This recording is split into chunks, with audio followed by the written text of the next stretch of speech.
Welcome to the Grow Podcast. I am Ashley Wynn Grimes from Cannabis Nursing Solutions, and I am really excited because we are in a season of love. And how are you, Wendy? I am doing great. I'm Wendy Joe from Edge Coaching and Consulting, and I love co-hosting this podcast. I cannot believe we're in season 2. Today's topic is happiness, and I think love and happiness do kind of go hand in hand. What are your thoughts about that? Love and happiness. I think, let's see. So, love sometimes equates to happiness. Sometimes love doesn't always equate to happiness, though. But if done in a way that makes you feel good, usually it's like the most like sublime version of happiness that many people experience. And so I think the two really do go hand in hand. They're pretty much synonymous when you think about what love actually is. Hmm. So yeah, and so I just think happiness is just right on time, to be honest. What do you think? Right on time. I like that. Well, I had to look up the definition of happiness, of course. Whenever we have a particular topic we're really zeroing in on, I do that. So I'll read what it said. Happiness is a state of well-being and contentment characterized by positive emotions ranging from contentment to intense joy. Mm, It's a subjective experience that can vary greatly from person to person, culture to culture, but generally, happiness is understood to involve having positive feelings, a sense of satisfaction in life, and a feeling of purpose and meaning. yeah.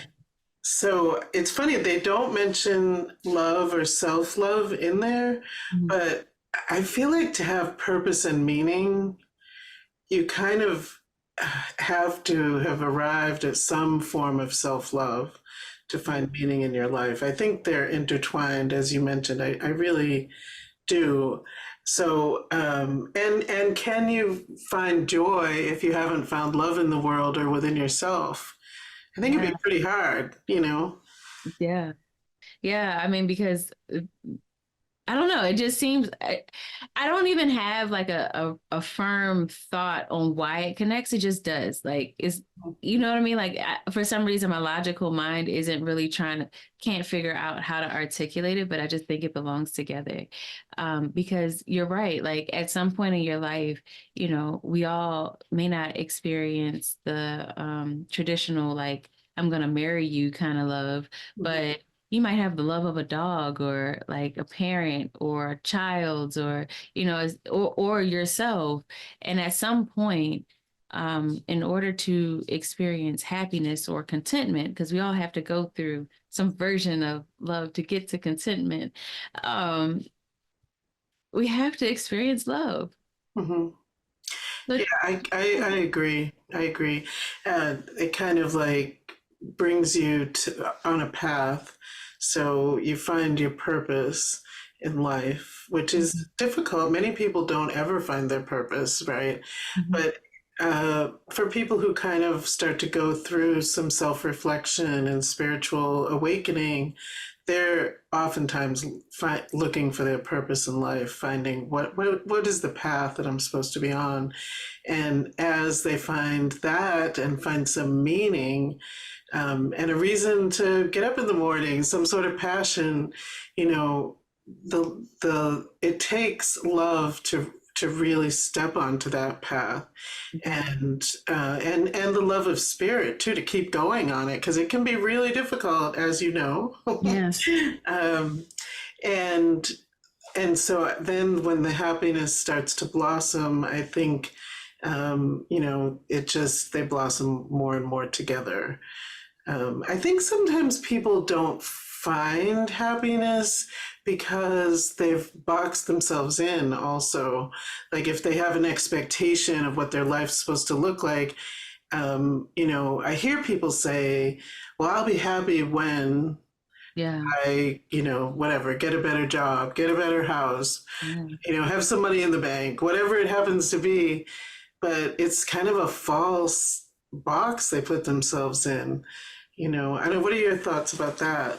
Yeah, so that's kind of what I was gonna lean into next, because so my definition hasn't always been like beautifully written definition. I'm not a dictionary, but my idea has been about like being able to look back at experiences. Like if you look back at your experiences and a majority of your experiences, like if 55% of your experiences are joyous and filled with laughter and positive thoughts and accomplishments and proud moments and things like that.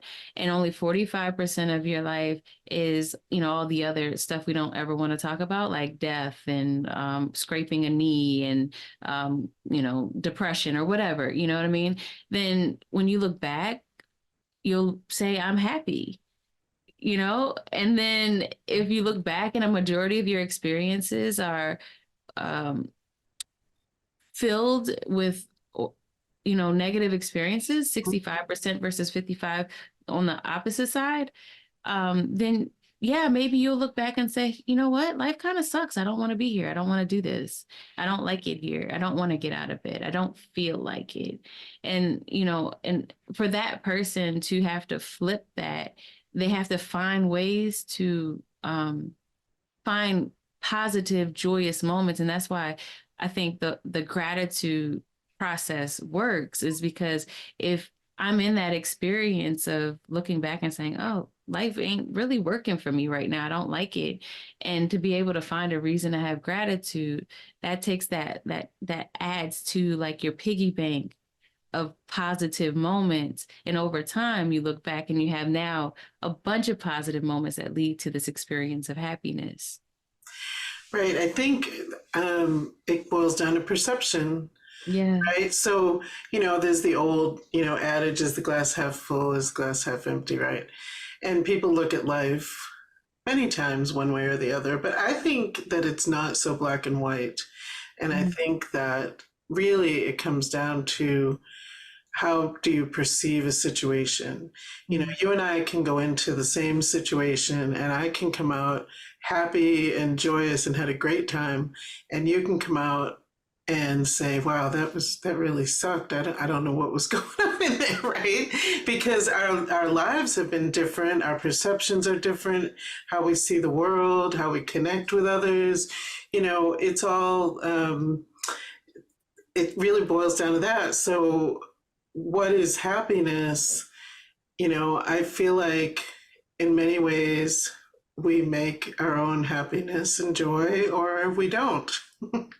And sometimes we have to really learn how to look at the world in a more positive way. Now, that's not to say in a toxic positivity kind of way, like, and I think in the next segment, we're going to talk a little bit more about the world and how to maybe to have a positive outlook. But, what do you think about perception and each individual? Yeah, so everything, yeah, I agree with that 100%. So even when I was talking about the 65-45 thing, or 55, whatever, it's all based, like if you feel like 65% of your experiences were good and joyous, then that's what you get. That's what gets put in your piggy bank. Right. And if you don't, and you don't see it that way, because like you said, and it's so interesting when we deal with humans too, when like you said, we could go into a house of mirrors, right? Mhm. And I go into the house of mirrors and I'm like, wow, this is exhilarating and exciting and whatever. And you walk in and you're like, oh no, I'm dizzy. I want to sit. Like this is terrible, right? Does that mean that that experience was good or bad? It's just an experience.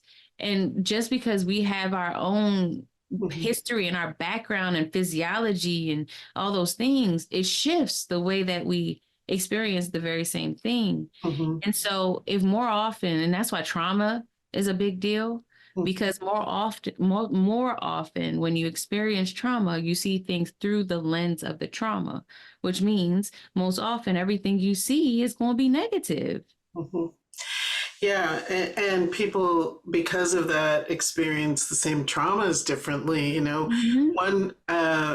I do a lot of inner child work with people, and sometimes what's really blocking someone is a simple misunderstanding, or from looking at things from a child's perspective and not really seeing what's real, what really happened. Or it's not always really hefty abuse that causes the traumatic response in the body, and that's all about perception and how you view the world. And I do think it's changeable if it's something that you want to change. But it takes a lot of breaking down conditioning, breaking down patterns, and really being honest with yourself about how you see things. So yeah, how do you get to happiness?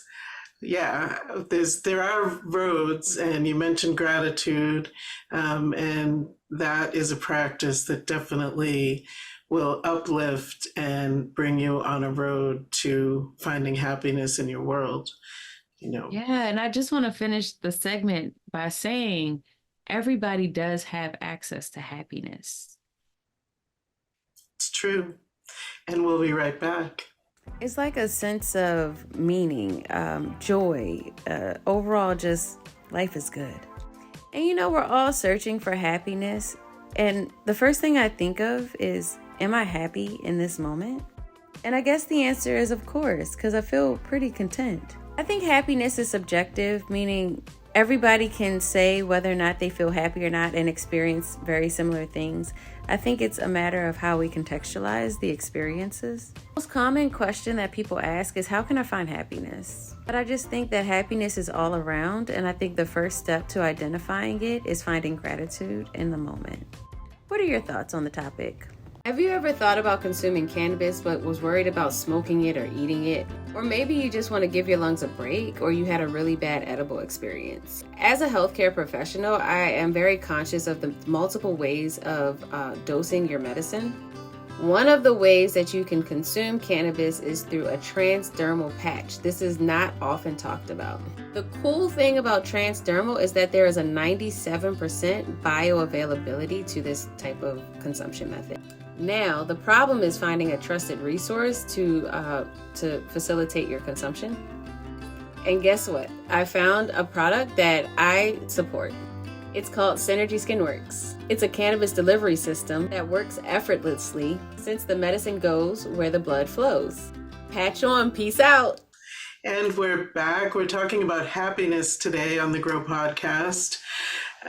So Ashley, the world, it's really difficult. I want to say it's really difficult right now. And I think, I'm almost 60 years old, so I've lived a lot in the world, and I've seen over the years times where people thought the world was going to end. I've listened to elders talk about different points, like hiding under their desks because of the threat of nuclear war when they were children. Every generation has its struggles. So is it just worse now than it's been in other generations? And is it possible to find happiness when the world can seem so dark? Oh man, those are two big questions. So I think I'm going back to perception. Like, is this world worse than another version of reality? Who's to say? We're not experiencing it right now. That's the first thing. The second thing is, I feel like every phase of existence has its own struggle, its own thing that comes along with the experience.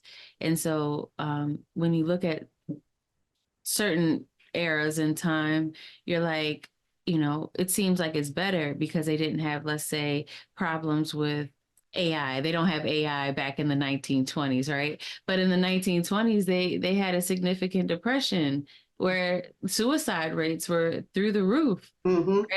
And so here we are, we're sitting in this good old year of 2024, looking back 100 years ago, saying, oh, I think it was better then, or, and come up with the reason why. But there's also an equally as bad reason Yeah. why we probably wouldn't want to be there either. So I just feel like it really is based in perception. I don't think it's better or worse. And if you try to compare, I don't think it'll ever equate. Like, it won't be the same. Yeah, I can agree with that. It's interesting too. So in my house, we do watch news, Hmm. recognizing that the news that we choose is has a different flavor to it than news that some other people might watch. And in fact, sometimes we will look at the other side just to see what they're saying, right? Oh, yeah. Because it seems so ludicrous Right. that people in the country are thinking a certain way, but really they're being fed this information. Mhm. So that's one piece to really think about when you're considering, can I be happy with all this terrible stuff going on, war, destruction, genocide, whatever it is, it's rough, migrants being sliced up at our own border, there's so many things. Yeah. Um, and yet we have to realize that wherever we're hearing this information, unfortunately, it's biased toward how they want you to think. Mhm. Um, and that changed many years ago. It used to be law that they were not biased. They just deliver information, Mhm. but that changed a long time ago. So, you know, think about that when you're taking in information and it affects your emotions. Of course, it affects your emotions because it hits your security. As humans, we need love and security to survive. And when we're being fed all this information and uncertainty and death and destruction, it's difficult to feel secure. And that hits our happiness meter, right? And then I talk to my sons, who really don't watch the news at all. And they are happier for it in many ways, right? So there's that whole piece, like how informed do we stay and how do we remind ourselves that there is that bias? I don't know. What do you think, Ashley? Yeah, so oh gosh, I just had this conversation with somebody. So I am one of those people who really I don't participate in the news. Mm-hmm. And because there was a period of time where I was so wrapped up in the news that the news became everything that Mm-hmm. was in front of me. And I was like, no, this can't work. Because now I'm seeing everything through the lens of somebody else and not really even thinking for myself, even if I thought I was. Um, but then there's also this social media demon out here Mm-hmm. that's constantly feeding you stuff. What's interesting about social media is the algorithm. So what you see on your feed will be completely different than what I see on my feed. Yes. And like we'll get different information about the world. So I was out with friends the other day, and in the same city that I live in, I was told about like 4 or 5 terrible things that happened in my city. Something about 18 car collision, some kids shot themselves, and I had no idea. Yeah. I had no idea. And this was really close to home. And so, it really did get my wheels spinning about like, yeah, I am protecting myself from the anxiety that I feel from watching the news, being able to protect my own perception and, direction of where I want to go. But at the same time, um, I am missing out on things that are really close to home that, I probably should be more aware of and vigilant about because, I have a family I need to protect as well. Sure. And so I think it is a balance. And, I don't think that, just based on the way our society is set up right now, that this matrix right here, I don't think there's any way to get away from propaganda. It's everywhere. It's It better. is it is it's hard, and it's hard to discern what's true, what's real. Um, fortunately there's more fact checking going on some of these platforms, but I guess there has to be a balance, Mhm. and it's important to figure out how to set that boundary so that it doesn't affect your happiness. Mhm. Because you're in charge of your happiness. You're in charge of what you allow in and don't allow in, and so in some way you have to strike that balance and find that boundary, and stay informed at the same time. There are many new news platforms that say right on them they are neutral. They're Oh, just delivering the story. And so I suggest, seeking those out, because, it can really affect your happiness. And as I said earlier, I really believe it's because of our own personal sense of security being messed with, yeah. and so, stay in the driver's seat of your own happiness as much as possible. Life is going to have its ups and downs, and emotional regulation is really key to happiness. Also, recognizing that you're going to have highs, you're going to have lows, you're going to have times of plenty and times of scarcity. It's just the way the human experience is. Yeah. Can you maintain your happiness through it all? Yeah, and I also want to touch on like the self-care aspect of it too. Finding balance and being informed and not overindulging in whatever you're consuming, I think is an act of self-care as well. And so even incorporating that into, your regimen, if you can in some way, can I reduce the amount of TV or things that I take? Can I have some quiet time? Can I meditate? Can I, take some deep breaths instead of always feeding my mind with external resources? Or can I add some external resources to give me access to what's going on in my environment? So, Mm, questions to ask. very good points. And we will be right back. Hey there, Wendy Love Edge here. I'm so excited because I have Edge Coaching and Consulting LLC, where I've brought together all of my education and experiences so that I can help you have the life that you want. I'm an intuitive life coach, Osho Zen card reader. I perform brain spotting services to help heal trauma, inner child work, Reiki, and so much more. So if you're interested, check it out, edgecoachingandconsulting.com, and you can book your services right on the website. Have you heard of the Cannabis Nursing School?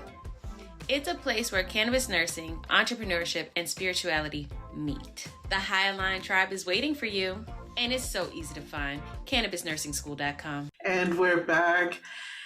We're talking about happiness today on the Grow Podcast. And I thought in the last segment, maybe we could talk a little bit more about tools. We talked about practicing gratitude, which I think is key to remaining positive. Just find one thing to be grateful for each day. It doesn't have to be huge either. It can be, that the sun is shining today, or, that you woke up. But name it, Yeah. I'm grateful for this today. And you'll see how that builds on itself.